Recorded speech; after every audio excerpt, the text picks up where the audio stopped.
हमारा लुगा में घुसता। ए सखी कहियो न पियावा के सुगावा हमारा लुगा में घुसता। करी के तनो गुलाबी उठलाली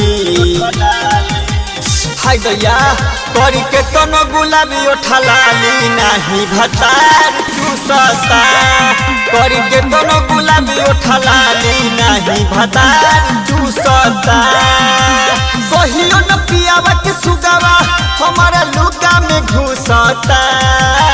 कहियो न पियावा के सुगावा हमारा लुगा में घुसता। करी के तनो गुलाबी उठलाली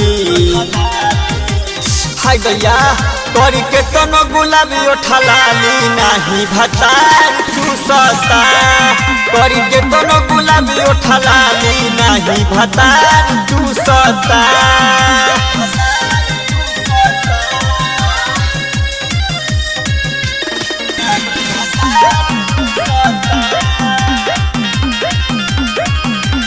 चढ़ली जवानी हमर खोजता बेडोज हो। कहियो न करेला हंगा में घर भोज हो। चढ़ली जवानी हमर खोजता बेडोज हो। कहियो न करेला हंगा में घर भोज हो। चट चट सगरी बदनिया ई हमार टूटता। चट चट सगरी बदनिया ई हमार टूटता। करी के तनो गुलाबी उठलाली हाय दैया करी के तनो गुलाबी उठलाली नहीं भतार चूसता। करी के तनो गुलाबी उठलाली नहीं भतार चूसता।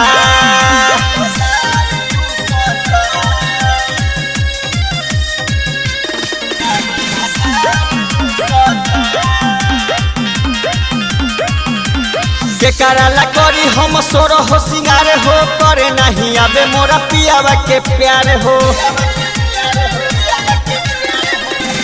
के कराला करी हम सोरो हो सिंगार हो। सन कल सुमन के करे आबे नहीं प्यार हो। रोवता भी चोली में जो बनवा ई हमार चुअता।